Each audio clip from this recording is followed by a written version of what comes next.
Imagine walking into a room full of the most elite officers in the Navy, where your only goal is to remain completely invisible. You re-wearing a flight suit with no patches, hiding a decades of silence, just trying to survive the morning without anyone noticing you exist. Then, the commander decides to make you the punchline of his joke. He demands your call sign, thinking you read just some lowly admin clerk he can mock for a quick laugh. But the moment you whisper two words, Widow 7, the laughter dies. The room goes cold, and for the first time in 12 years, the legend the Navy thought was dead stands up. This isn't just a story about a brief gone wrong. It's a story about the devastating cost of hiding, the survival of the human spirit, and why you should never, ever underestimate a ghost. By the end of this hour, you understand why the most powerful lesson in leadership isn't found in a manual, but in the courage to stop disappearing. If you have ever felt like you had to shrink yourself to fit into someone else's expectations, this story you. Make sure to stay until the very end. And if you find yourself moved by Sarah's journey, please hit that like button. Subscribe and share this with someone who needs to hear it today. The room was the kind they build to keep weather and daylight out, so the only thing in it was the work. Folding chairs in rows faced a screen glowing with a deployment timeline. A grid of clean blue boxes, promising that the next 8 months could be managed if everyone just paid attention. I had come in late, slipping into the chair nearest the back wall. The one by the coffee urn, where the heat of the machine made the air a little warmer. My plan was simple: sit with my hands folded, observe and leave before anyone learned my name. I was wearing a flight suit with no patches on it, a deliberate choice I had honed for 12 years. A flight suit lets you belong anywhere on a Navy installation, without anyone asking you a single question. And a flight suit with nothing sewn on it lets you belong nowhere in particular. That was exactly the amount of belonging I wanted.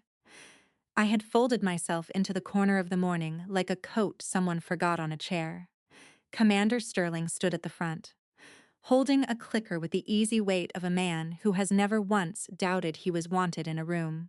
He was 41, trim, his hair cut close, his voice pitched to carry without effort. He ran the deck like a good host runs a dinner, landing small jokes to ensure the long, technical parts went down easier.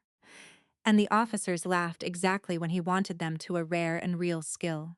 I had known many men who could fly, but few who could command a room with such effortless precision. He was 20 minutes into the brief when his eye caught on me. I knew the look, having spent more than a decade learning to read the half-second before a question so I could be somewhere else by the time it arrived. He was looking for a way to wake the room up after a slide about movement schedules. And there I was, a woman he did not recognize, sitting by the coffee like part of the furniture. "We've got a guest in the back," he said, and heads turned, the way heads do. "Don't be shy. I'm guessing you're with the admin shop, helping us push all this paper." He smiled, and the room smiled with him, ready to be entertained. "Tell everyone your call sign, sweetheart." We could use a laugh. I wanted to be fair to the version of myself sitting in that chair, as she had done nothing wrong except exist where she could be seen. I wasn't offended. Offense is for people who expect better, but I felt the old, specific dread of being asked the one question I had built my whole quiet life around not answering. The junior officers grinned, leaning into it while the older ones grew still, sensing a shift in the room that the young ones couldn't quite feel yet. "I don't have a cute one," I said, hoping to close the door. Most people would move on. But Sterling was not most people. He wanted the laugh he had set up. And he spread his hands, including the whole room in the joke. "Come on now. Everybody's got a call signs. Go on then. What do they call you?" There are moments when you can feel two roads under your feet. I had a dozen harmless, forgettable names filed away for exactly this moment, the kind that makes a man like Sterling nod and turn back to his slides. I had used them for years. But that morning, the fatigue I had been hiding for 12 years finally hit me. Maybe 12 years is simply the length of time a person can hold their breath, and mine had finally run out in that warm corner by the coffee urn. "Widow 7, I said not loud. but with the relief of someone setting down something heavy. The laugh did not come, the name did the work itself, crossing the rows like a sudden freezing draft. The silence that followed was absolute, a void where the air had been only seconds before. The junior officers looked confused, glancing at the older men for cues. The way one checks the sky by looking at the faces of those who have been outside longer. And the older men had gone still, not the polite stillness of a meeting, but the hollow, anchored stillness of a deck when the word comes down that a recovery is not going to be a recovery. Sterling's smile held for a half-second too long, like a glass holding its shape an instant after it has cracked. Then he began to come apart, seeing the room go wrong around him without yet understanding why. Somewhere in the corner, a chair creaked as a man stood up, and I knew that was where the morning broke open. To understand why two words emptied a brief and forced a room full of officers to their feet, you have to understand who was actually sitting in that back chair. People always get the wrong idea. They look at my quiet life and call it modesty. But modesty is a choice you make when you have something to spare. I had nothing to spare, I was, by every measure anyone could see, the least remarkable officer in that building. Drifting through billets no one fought over, cultivating a reputation as a competent woman with no edges and no story. I had organized my entire existence around not being asked a question, perfected the craft of being invisible, and convinced myself it was service. It was hiding, and the two can wear the same uniform for a long time before anyone notices, including you. The man who had stood up in the corner was Master Chief Rourke, and he was looking at me, the way you look at something you were told you would never see again. He was 51 now, his face weathered by 30 years of salt air, his voice steady as he spoke. "I pulled you out of the water myself," he said, not needing volume to make the words cut through the room. 19 hours. I had your weight in my arms, ma'am. I never thought I would see you stand up in a room again. The brief was effectively over. Everyone understood that without a single word being spoken. A young lieutenant named Devon Pryor broke the heavy silence, asking the question the whole room was holding. How is she still alive then? It began not a choreographed attention, but a slow, uneven swell of chairs scraping back, person by person, until there was no one sitting in that room except Commander Sterling. The senior man present, Vice Admiral Thaddeus Orr, finally spoke from the side of the room, his voice dry and absolutely certain. "Sit down, Commander Sterling," the Admiral said, letting the silence do the work before turning to the room. "You have been briefing for 20 minutes in front of a legend and calling her admin." He went on to recount the night of January 11, 2014, detailing how I had held station over 2 crews in the water until my own aircraft quit, how I was reported dead, and how I had been hiding in plain sight ever since. Off to my right, Captain Niall Brackett, who had been the terrified pilot I talked down out of that black sky 12 years ago, stood up and whispered, "It's her. It's actually her." I watched Sterling, who was the only person still trying to find the joke, realize it was gone, and more than that, realize that no one was even looking at him anymore. People assume the moment of recognition is the relief, but I want to be honest, it was unbearable. A room full of officers wanted to give me respect, awe, and apology, but I didn't know how to be a person you could give something to. Because I had spent 12 years making myself into a surface that things slid off of. I tried to wave them down, to give the speech about how the credit belongs to the ones who didn't come back. But I saw in their eyes that they could see straight through me. They saw I wasn't being humble. I was being absent, using the dead to excuse myself from the obligation of being alive in front of them. It was a realization that hit me as hard as the ocean, and I knew then that the silence I had cultivated was not a shield, but a debt I had yet to pay. The brief did not resume. You cannot simply restart a room after the past has walked in and taken a seat. Admiral Vance released the officers with a few words, and they filed out slowly, most stealing a look at me. A few pausing as if to say something important before deciding against it, a hesitation I was deeply grateful for. Master Chief Rourke, however, remained, possessing the kind of patience that only those who have spent hours searching empty water can truly understand. We ended up in a sterile passageway, surrounded by the rhythmic fluorescent hum and the institutional gray paint of a base where everyone else was busy being somewhere that mattered.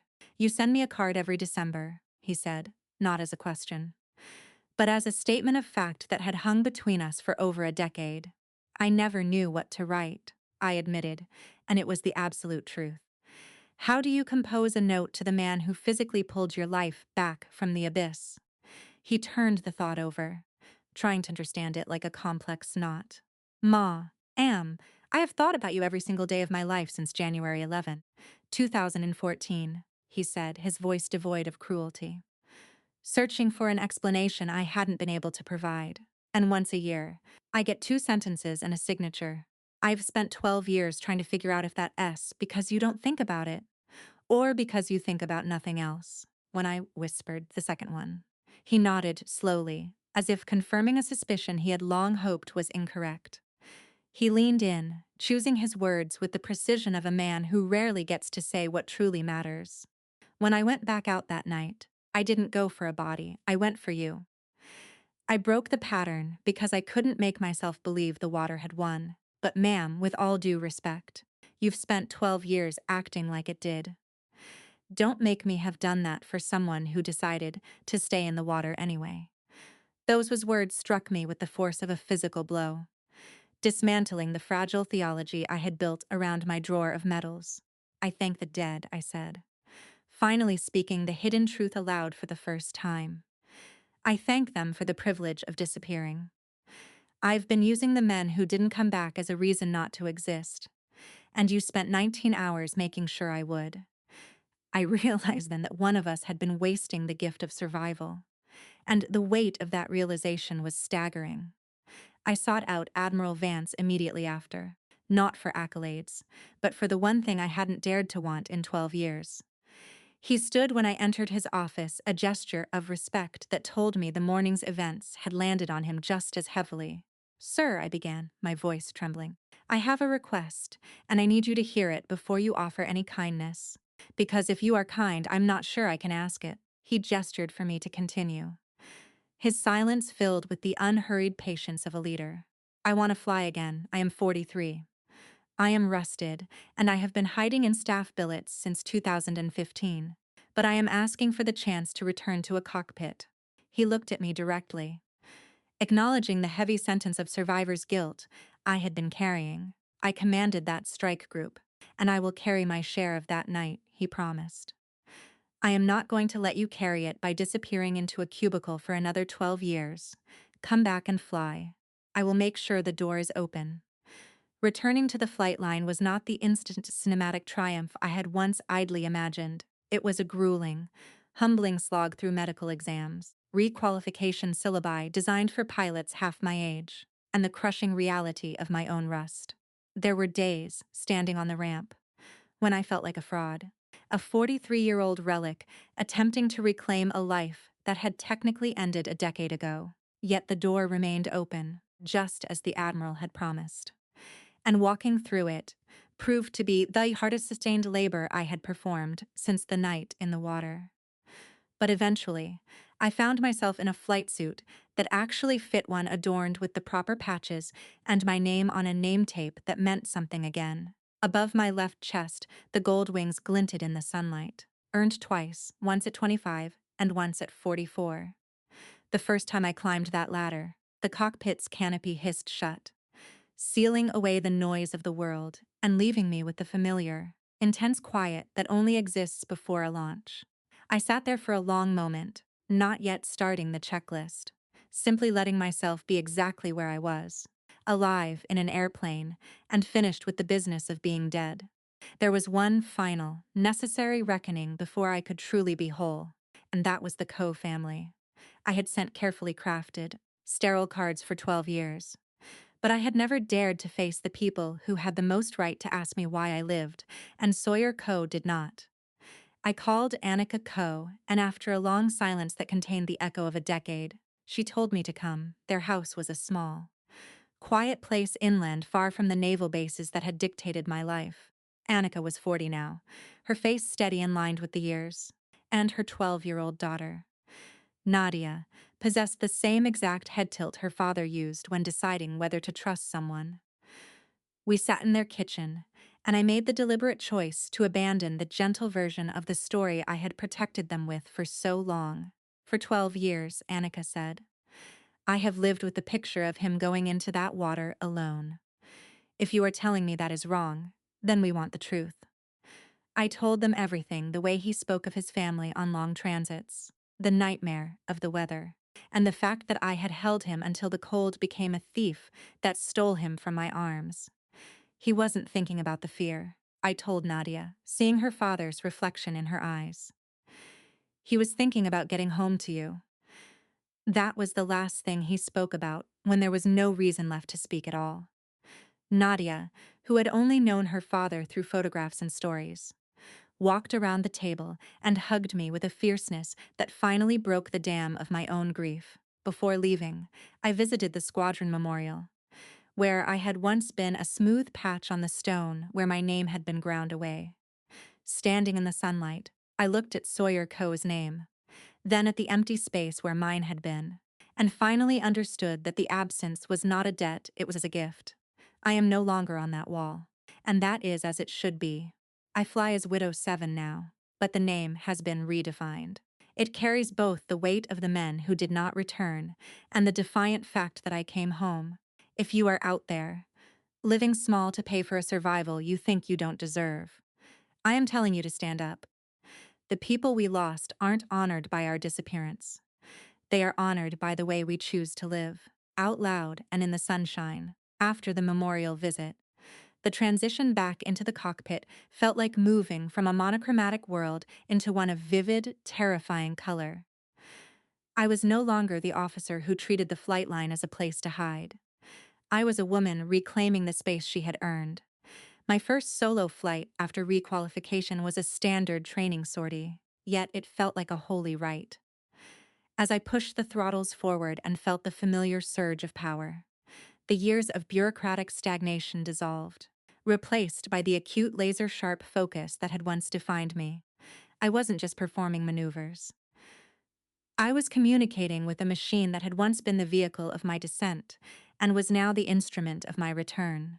In that high-altitude silence, I finally understood why Rourke had gone back into the water for me. He hadn't just saved a body. He had protected a spark that he knew could eventually relight. I performed a series of high G turns, feeling the pressure mount against my chest, and instead of the old, suffocating dread, I felt a profound sense of presence. I was here, I was capable, and I was entirely accountable for the space I occupied in the sky. The lessons I had learned in that gray hallway with Rourke, and later in the kitchen with the Coe family, began to permeate every aspect of my command. I found myself leading training exercises not with the detached efficiency of a staff officer, but with the intentionality of someone who understands that every second a pilot spends in the air is a borrowed miracle. I started holding informal debriefs that went beyond the technicalities of flight data. We spoke about the human element, about the importance of being out loud with our struggles rather than burying them in silence. My junior officers, initially perplexed by my shift from a quiet administrator to a mentor who challenged them to be psychologically resilient, eventually gravitated toward the honesty I offered. I realized that my survival was not a private burden to be carried in the dark, but a narrative that could serve a lighthouse for others who were drifting in their own personal waters. I taught them that the most dangerous thing a pilot can do is believe that they are alone, and that true strength is not the absence of fear, but the refusal to let that fear dictate the terms of your existence. Returning to the fleet as Widow 7 required a different kind of bravery than the night of the crash. It meant walking into briefing rooms, where people whispered about my history, where some looked at me with reverent awe and others with a skepticism that only 12 years of absence could provoke.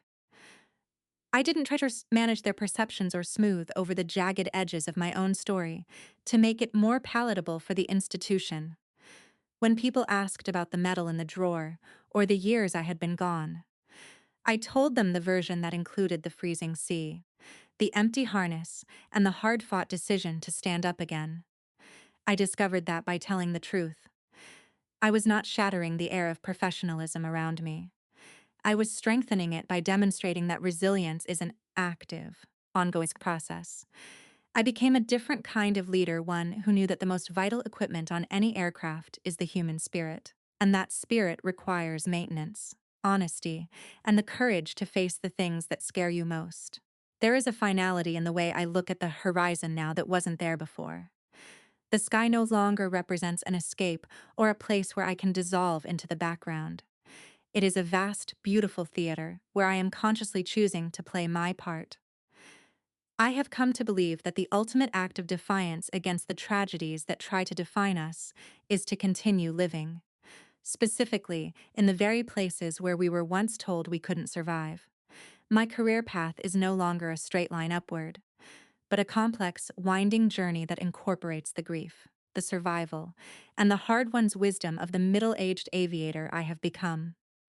I look at my younger self, the one who spent a decade hiding, and I have nothing but compassion for her, because she was doing the best she could with the light she had.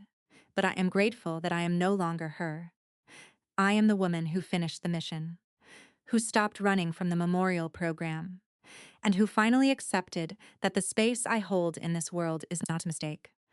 My life is a testament to the fact that we are allowed to rewrite our own endings, even when the rest of the world has already written us off. And as I land the aircraft and taxi back to the deck, I know that for the first time in 12 years, I am not coming home to hide. I am coming home to stand. The cadence of my life has shifted from a desperate, muffled rhythm to a steady, deliberate beat that mirrors the pulse of the flight deck. Being Widow 7 no longer feels like wearing a mask of someone else's grief. It has become an integrated part of my identity, a testament to the fact that I survived not in spite of my past, but because of it. People often ask me if the nightmares ever truly cease, or if the cold from that night ever fully leaves your bones. And I have learned to answer them with a level of brutal honesty that surprises even my closest colleagues. The cold never entirely leaves. But you learn to build a hearth inside yourself that keeps it from reaching your vitals. I spend a significant portion of my time mentoring young pilots who are currently navigating the immense pressures of the naval aviation pipeline, using my own story as a cautionary yet hopeful guide. I teach them that the most important navigation they will ever perform is the internal kind, the ability to recognize when the external demands of the military begin to erode their sense of self. It is a radical act of human rights to preserve your own dignity when the machine demands your total submission. And I make it a point to protect their humanity as fiercely as I protect their training hours. I have found that the most profound healing often happens in the most mundane moments, such as sitting in the ready room and sharing a cup of coffee with a junior officer who is afraid to admit they are struggling. These small interactions are the quiet infrastructure of a resilient squadron.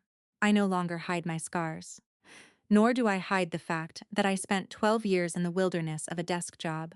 I use my authority to validate their struggles, showing them that it is possible to be a decorated, competent, and lethal operator while also being a human being who has walked through the fire and emerged with a deeper capacity for empathy. The irony is not lost on me that the person who spent a decade terrified of being asked a single question has become the one who actively encourages others to ask everything. I see the light return to their eyes when they realize they don't have to break themselves to fit into the service. This is the new mission, one that requires no fuel and no landing gear. Yet it is every bit as critical as the work we do at 30,000 feet. It is a quiet, sustained victory for the person I was, and a necessary offering for the people I serve. As I sit here writing this, the sunset is stretching across the hangar bay, casting long, golden shadows over the aircraft that represent both my past and my future. I have come to the realization that the full measure of being an aviator, and perhaps of being a person, is not found in the awards, the flight hours, or even in the survival itself.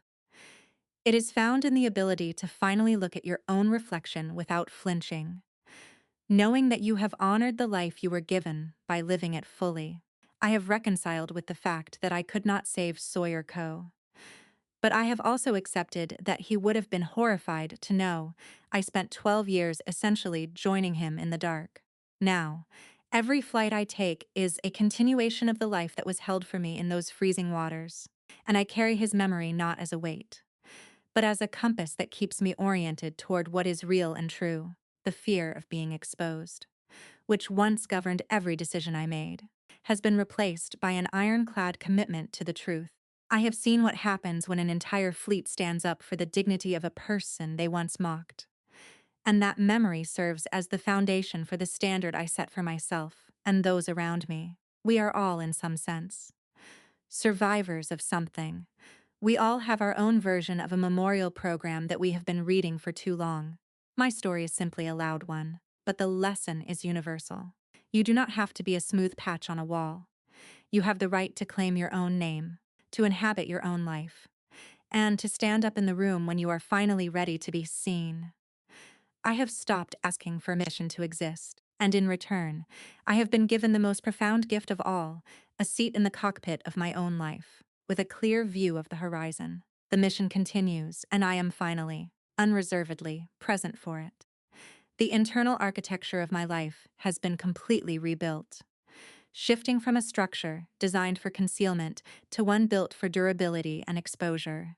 For years, I treated the truth as a volatile substance, something to be contained in a lead-lined box and buried beneath the floorboards of my daily existence. I lived in a state of permanent architectural tension, always bracing for the moment someone might pry up a board and find the ghost of the lieutenant I used to be. But the truth is not a hazard. It is the foundation upon which any authentic life must be constructed. I have spent the last few months analyzing the process of my own transformation, and I've concluded that transparency is not a passive state, it is a rigorous, disciplined practice. When I speak to my students now, I emphasize that their professional integrity is inextricably linked to their personal honesty. You cannot be a pilot who operates with unwavering accuracy in the air while maintaining a fractured, dishonest relationship with your own history on the ground. The machine demands total coherence, and so does the human spirit. There is a specific kind of freedom that comes from being known, even when the known version of you is flawed, scarred, and perpetually in progress. I no longer panic when I am asked for my call sign or when a senior officer demands an account of my background. The dread has been replaced by a quiet, rhythmic certainty. I have become an architect of my own narrative, one that admits to the failures of the past, without allowing those failures to define the boundaries of the future. I observe the younger pilots learning to navigate their own crises, and I watch them struggle with the same instinct to shrink, to hide, and to apologize for their existence. I see them attempting to build their careers on foundations of performance rather than character, and I intervene not with lectures, but by simply existing as a living contradiction to their fears. I show them that you can be Widow 7, a name that once stood for a death sentence, and transform it into a call to action. We are all building our lives every day, piece by piece, and the only choice we truly have is whether we are building a fortress to hide in or a bridge to walk across. I have chosen the bridge, and for the first time, I find that the journey is as beautiful as the destination. The finality of this journey is not an ending, but a transition into a deeper level of service. I return to the same room where it all began, but this time the lighting was different, and the weight of the air was no longer suffocating. I stood before a new group of aviators, and for the first time in my career, I did not stand in the back near the coffee urn. I stood at the front, and I did not need a clicker to command the room's attention. I didn't tell them a war story. I told them a story about human dignity. I spoke about the moments when we are tempted to make others the punchline of our jokes to cover our own insecurity. And I spoke about the courage it takes to recognize when you are standing in front of a legend and treating them like an admin clerk. I saw the recognition in their eyes, not just the awe of the ghost returned, but the recognition of their own potential to be better than they currently are. The room did not stand because I forced them to. They stood because I offered them a standard that was worth rising for.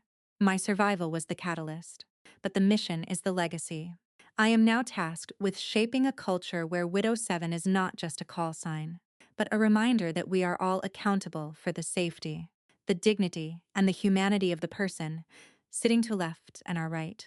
I have finally let go of the need to be a smooth patch on the wall, and in doing so, I have allowed the wall itself to become a place of genuine remembrance and inspiration. As I walk out of the hangar and into the cool, evening air, I feel the weight of the last 12 years finally evaporate. I have reclaimed my life, my name, and my place in the sky.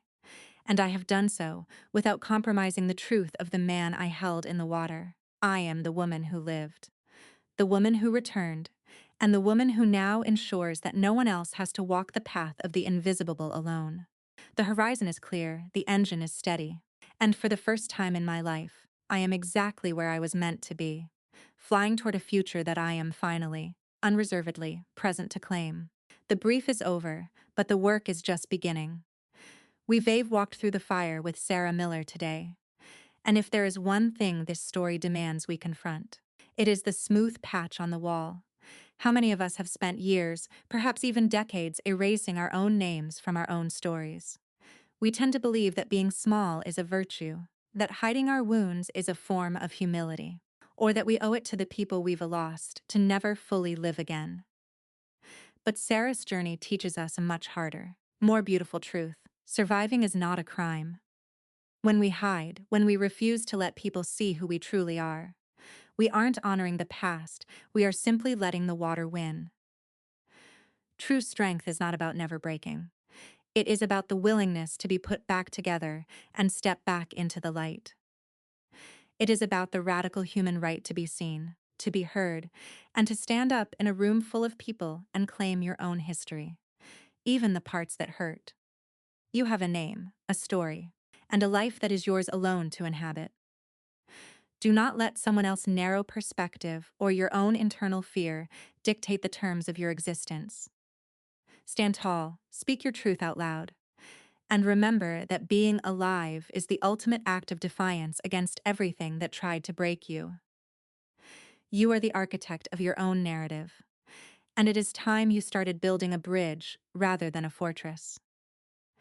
Thank you for listening to this journey of reclamation and return.